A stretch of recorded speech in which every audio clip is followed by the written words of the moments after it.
नमस्कार, मैं हूं पवन त्यागी।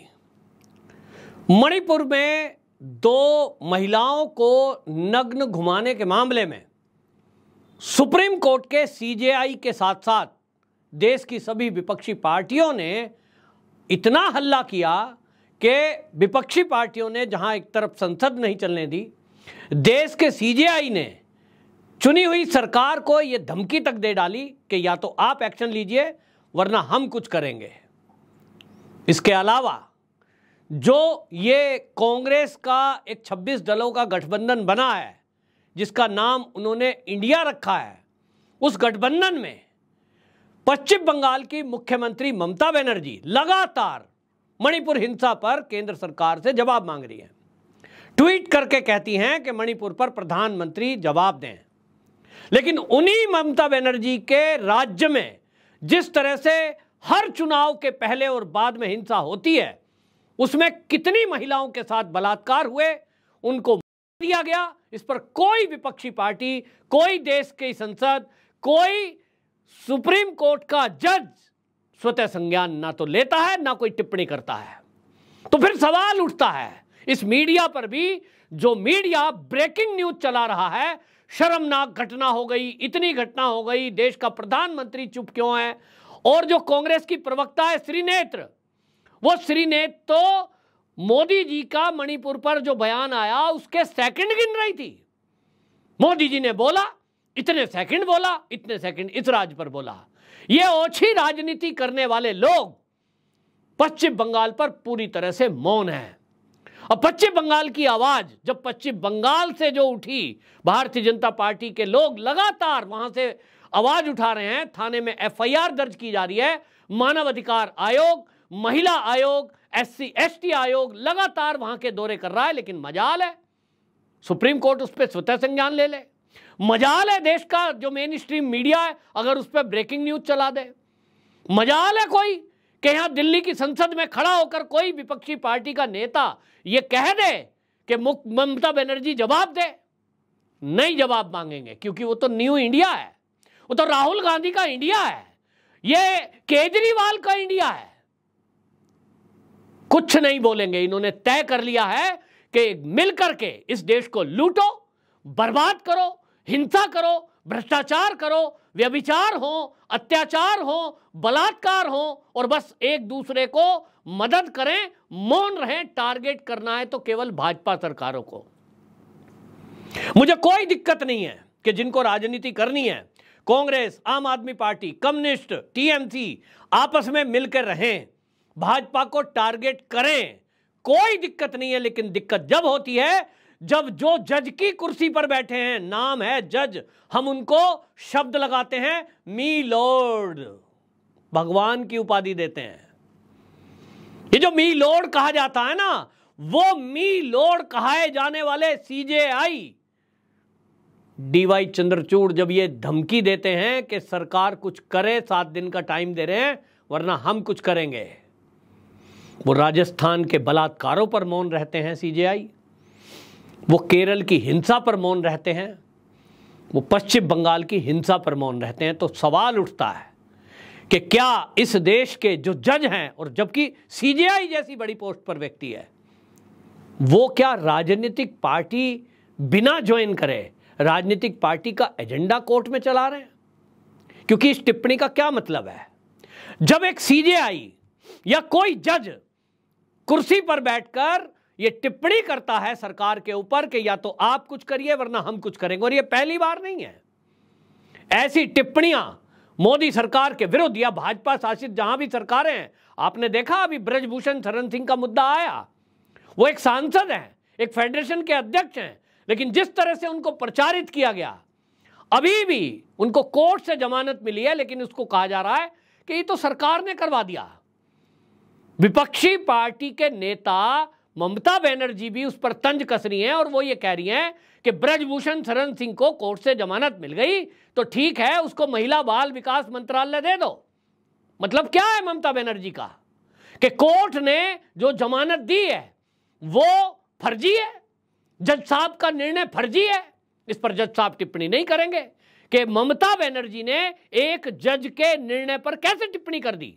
क्या कहना चाहती है ममता बनर्जी कि ब्रजभूषण शरण सिंह को जो रॉयल्स एवेन्यू कोर्ट ने जमानत दी है, क्या वो जज साहब भारतीय जनता पार्टी के कोई कार्यकर्ता हैं या भारतीय जनता पार्टी के दबाव में वो निर्णय दिया है? क्या पैसे लेकर के वो निर्णय दिया है? ये जज साहब क्या ममता बनर्जी के खिलाफ ये अवमानना का केस करेंगे? नहीं करेंगे, गारंटी दे रहा हूं, नहीं करेंगे, क्योंकि वो भाजपा की मुख्यमंत्री नहीं है। लेकिन यही टिप्पणी यदि भारतीय जनता पार्टी के किसी कार्यकर्ता, किसी मंत्री, किसी मुख्यमंत्री ने की होती तो अभी तक कोर्ट की अवमानना का केस दर्ज हो गया होता। और यह दुर्भाग्य है इस देश का कि जिनसे न्याय की उम्मीद है, जब वो न्याय करने के बजाय पक्ष लेने लगते हैं पार्टियों का, तो सवाल उठता लाजमी है। पश्चिम बंगाल में हिंसा हुई, किसी ने आवाज नहीं सुनी, ना किसी मीडिया ने उस पर न्यूज चैनल पे आवाज चलाई। जो गोदी मीडिया कह करके किन्हीं पत्रकारों पर सवाल उठाते हैं, मुझे कमेंट में नीचे लिखते हैं लोग, क्या गोदी मीडिया हो तुम, तो तुम जो है मोदी के मीडिया हो। मैं सवाल उठाता हूं कि चलिए मैं मोदी का फेवर की बात कर रहा हूं यदि, तो आप ममता बनर्जी पर क्या कहेंगे? आप भी तो मौन है। कोई रवीश कुमार का ट्वीट नहीं है, जो बरखा दत्त का कोई ट्वीट नहीं है, कोई न्यूज नहीं है। क्या वो न्यूज नहीं है जहां से वीडियो नहीं आएगी, जहां से फोटो नहीं आएगी? एफआईआर पुलिस में की गई है, महिला बयान दे रही है, बाकायदा लिखित में बयान और गवाह प्रस्तुत किए गए हैं, वो कोई वैल्यू नहीं रखता। और इसीलिए भारतीय जनता पार्टी के नेता पश्चिम बंगाल से चल करके दिल्ली आते हैं और दिल्ली के भाजपा कार्यालय में, मुख्यालय में उन्होंने प्रेस कॉन्फ्रेंस की। लेकिन ताज्जुब देखिए, लोकेट चटर्जी जो कि सांसद हैं भाजपा की पश्चिम बंगाल से और पश्चिम बंगाल के प्रदेश अध्यक्ष हैं, आपको बता दूं वो प्रदेश अध्यक्ष सुकांत मजूमदार, वो खुद प्रेस कॉन्फ्रेंस कर रहे हैं, लेकिन किसी मेन स्ट्रीम चैनल में उस खबर को ब्रेकिंग न्यूज के तौर पर नहीं चलाया गया कि जैसी घटना मणिपुर में हुई बहुत ही शर्मनाक है, क्योंकि वो किसी की भी बेटी होती, वो किस समाज से है मुझे इससे कोई मतलब नहीं है, वो मैतई हैं, वो कुकी हैं, वो नागा हैं, वो मेरे देश की बेटियां हैं। मेरे देश की कोई भी महिला का कोई उंगली भी टच करे, कोई उंगली भी टच करे, मुझे पीड़ा होती है। होनी चाहिए एक सब समाज में। लेकिन आप ये देखिए कि लोकेट चटर्जी और जो सुकांत मजूमदार है, उनकी आवाज पश्चिम बंगाल में कोई नहीं सुनता, कोई आवाज नहीं बनता, कोई सुप्रीम कोर्ट स्वतः संज्ञान नहीं लेता, तो उनको दिल्ली आना पड़ता है और दिल्ली में आकर वो प्रेस कॉन्फ्रेंस करते हैं। पूरी मीडिया को बुलाया जाता है, लेकिन उसके बावजूद भी देखिए अभी भी मणिपुर पे ही सवाल पूछा जा रहा है। पश्चिम बंगाल में ममता बनर्जी से कोई सवाल नहीं पूछ रहा है। क्यों? ममता बनर्जी, पश्चिम बंगाल राज्य क्या इस भारत का हिस्सा नहीं है?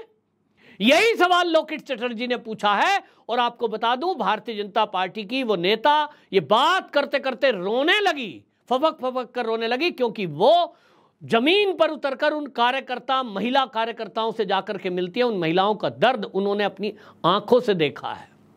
लोकेट चटर्जी ने जो सवाल उठाया है, वो सवाल सबके ऊपर सवाल है, वो देश के सुप्रीम कोर्ट पर सवाल है कि आप लोकेट चटर्जी की आवाज सुनिए। अगर कोई प्रियंका गांधी वाड्रा कुछ बोलती है, राहुल गांधी कुछ बोलता है, ममता बनर्जी कुछ बोलती है, तो तब सुप्रीम कोर्ट तत्काल उस पर एक्शन लेता है, तत्काल टिप्पणी करता है, तुरंत जाग जाता है। लेकिन भारतीय जनता पार्टी की एक महिला नेत्री दिल्ली में आकर प्रेस कॉन्फ्रेंस कर रही है, चीख चीख कर कह रही है कि पश्चिम बंगाल में महिलाओं के साथ इसी तरह की घटना हुई जैसी मणिपुर में हुई है। पश्चिम बंगाल के अंदर भी महिला को नग्न किया गया, उसके साथ शारीरिक शोषण किया गया और उसको गधे पर बिठाकर पूरे गांव में घुमाया गया। 2 घटना हुई हैं पश्चिम बंगाल में। यह घटना लोकेट चटर्जी ने बता दिया।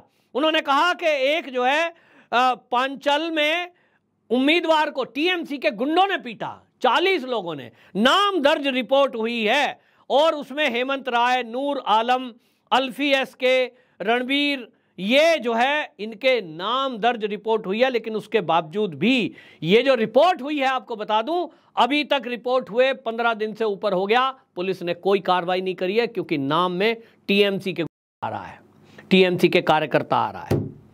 ये आप देखिए 8 जुलाई की घटना है और 8 जुलाई की घटना और आज आप समझ लीजिए लगभग 15 दिन से ऊपर गुजर चुका है।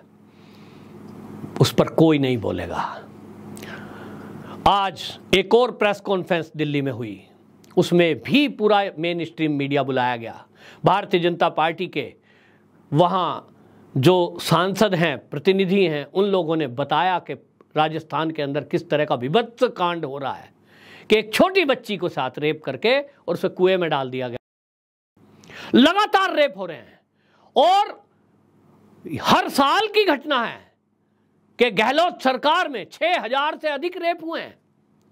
राजस्थान दिल्ली से सटा हुआ है, एक के बाद एक घटना होती है, लेकिन वहां के मुख्यमंत्री एक तुगलकी फरमान जारी कर देते हैं कि यदि कोई डेड बॉडी को लेकर धरना प्रदर्शन करेगा तो जेल में डाल दिया जाएगा। मैसेज बिल्कुल साफ है कि कोई पत्रकार, कोई आवाज उठाने वाला नेता यदि सरकार से सवाल पूछेगा कि आपके राज्य में यह घटना हुई है, इस पर कार्रवाई क्यों नहीं हो रही, तो उन्होंने बता दिया है कि जेल में डाल दिया जाएगा। यही पश्चिम बंगाल में है। लोकेट चटर्जी से पत्रकारों ने पूछा कि भाई अगर महिला को नग्न घुमाया गया है, जैसी वीडियो मणिपुर से आई है, क्या आपके पास कोई सबूत है? तो लोकेट चटर्जी ने बता दिया, सबूत का सवाल ही नहीं उठता। अगर कोई मोबाइल फोन से शूट करता हुआ दिख गया, तुरंत गोली मारेंगे उसको, बम मारेंगे उसके घर पे, घर को मारेंगे। और इसलिए आपको बता रहा हूं कि पश्चिम बंगाल में जो हिंसा हुई है, जिसमें 40 के करीब तो लिखित में एफआईआर है जिन लोगों को मारा गया है, बम चले हैं, लेकिन वहां से कोई वीडियो नहीं है, क्योंकि अगर कोई वीडियो आ गई तो टीएमसी के गुंडे उसके घर को, अगर कोई एफआईआर कराएगा, पुलिस में कंप्लेंट करेगा और पता लग गया कि ये भाजपा का कार्यकर्ता है तो भी देते हैं। तो सवाल उठता है कि ममता बनर्जी ने जो ये घटना को छुपाया है, 8 जुलाई की घटना पर अभी तक कोई एक्शन नहीं हुआ है। ममता बनर्जी जी, आप भारतीय जनता पार्टी से सवाल पूछ रही हैं, आप मणिपुर पर सवाल उठाएं, ये आपका अधिकार है, लेकिन आपके राज्य में जो महिलाओं के साथ अत्याचार, बलात्कार और उनको घरों से निकाला जा रहा है, पश्चिम बंगाल में भी मणिपुर की तरह हजारों लोग अपना घर छोड़कर या तो असम या तो पश्चिम बंगाल के अपने और एरिया में छुपकर झुग्गियों में, जंगलों में रह रहे हैं। इस पर आप क्या कहेंगी? और सबसे बड़ा सवाल, राहुल गांधी, प्रियंका गांधी, आम आदमी पार्टी के संजय सिंह जो रोज ट्वीट कर रहे हैं, राघव चड्ढा, केजरीवाल, ये क्या इस पर संज्ञान लेंगे? और जो ये वामपंथी दल हैं, ये जो डफली गैंग है, ये तो पश्चिम बंगाल में खुद ममता बनर्जी के टीएमसी के पिट रहा है, कांग्रेसी पिट रहे हैं, कांग्रेस के कार्यकर्ता मारे गए, लेकिन मजाल है राहुल गांधी या प्रियंका गांधी, सोनिया गांधी एक ट्वीट भी कर दे। आप देख लीजिए, किसी नेता ने ट्वीट नहीं किया, क्योंकि इनको ट्वीट वहां करना है जहां भाजपा की सरकार होगी। इनको उस पर सवाल उठाना है, संसद नहीं चलने देना है जहां भाजपा का राज्य होगा। पूरी देश की संसद को नहीं चलने दिया जा रहा है। 1.5 करोड़ रुपया प्रति घंटा खर्च हो रहा है, लेकिन कांग्रेस ने तय किया हुआ है कि मोदी सरकार में जो भी कोई काम करना चाहते हैं, संसद में प्रस्ताव पास करना चाहते हैं, हम संसद को नहीं चलने देंगे। कभी हम पेगासस का नाम पर झूठ बोलेंगे, कभी हम राफेल के नाम पर झूठ बोलेंगे, कभी हम जो है अडानी के नाम पर, हिंडनबर्ग के नाम पर झूठ बोलेंगे, कभी बीबीसी की रिपोर्ट पर झूठ बोलेंगे, कभी नोटबंदी पर झूठ फैलाएंगे, कभी सीएए के मुद्दे पर झूठ फैलाएंगे। कोई ना कोई मुद्दा हमको लाना है हर संसद के सत्र के पहले। मोदी को काम नहीं करने देना है, क्योंकि अगर मोदी ने प्रस्ताव पास कर दिया, देश के अंदर कोई कानून बना दिया, तो कहीं ना कहीं इन पर सिकंजा ना कस जाए और देश का विकास ना हो जाए। तो विकास नहीं होने देना है और इसलिए संसद नहीं चलने देना है। अंत में मेरा एक कहना सरकार से भी है, इस देश में सख्त कानून बनाओ।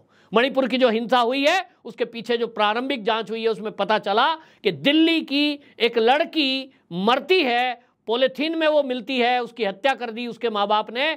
उसी वीडियो को प्रसारित किया गया वहां पर मैतेई समाज की बता करके, जिससे कि लोग भड़के, और हुआ वही जो वो चाहते थे, लोग भड़के और फिर मैतेई समाज की लड़कियों को नग्न कर कर सड़क पर घुमाया गया, उनके साथ बलात्कार हुआ, यानी फेक न्यूज फैलाई गई। इस देश के कानून इतने सड़े गले हैं कि फेक न्यूज फैलाने वालों पर किसी टीवी चैनल पर, यूट्यूब चैनल पर कार्रवाई नहीं की जाती। इसी से हौसले बढ़ते हैं और इसीलिए देश को हिंसा की आग में झोंक दिया जाता है। कानूनों को परिवर्तन करना होगा, सख्त कानून सरकार को तत्काल इसी सत्र में बना देने चाहिए, नहीं तो इसके लिए स्पेशल कमेटी बनाएं और तत्काल इन कानूनों को बदलें, वरना इसी तरह देश में होती रहेगी और षड्यंत्र होते रहेंगे।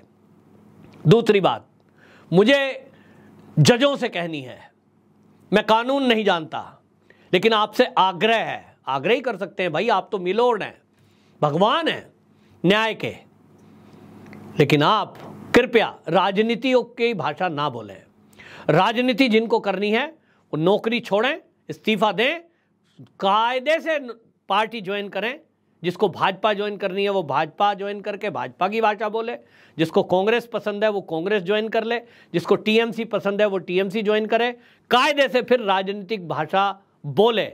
लेकिन आप जज हैं तो कृपया करके कानून में जो लिखा है उस पर काम करिए। जो आपकी कोर्ट में केस आता है उसमें दोषी है या दोषी नहीं है, इसके आगे आपको टिप्पणी नहीं करनी चाहिए। मेरी व्यक्तिगत राय है, मुझे नहीं पता ये कानून सम्मत है कि नहीं आपको राय देना। भगवान को राय देना यानी आप कह सकते हो कि हमें कौन होता है राय देने वाला, लेकिन मैं एक देश का नागरिक हूं और टैक्स देता हूं। मेरे टैक्स के पैसे से आप वेतन पाते हैं। वेतन भोगी इस देश में कोई भी हो, जनता की जवाबदेही बनती है। आपकी क्या राय है इस देश में? आप अपनी राय कमेंट बॉक्स में जरूर रखें और इस वीडियो को हर जज, हर वकील और हर उस नेता तक पहुंचाओ जो इस पर राजनीति कर रहे हैं।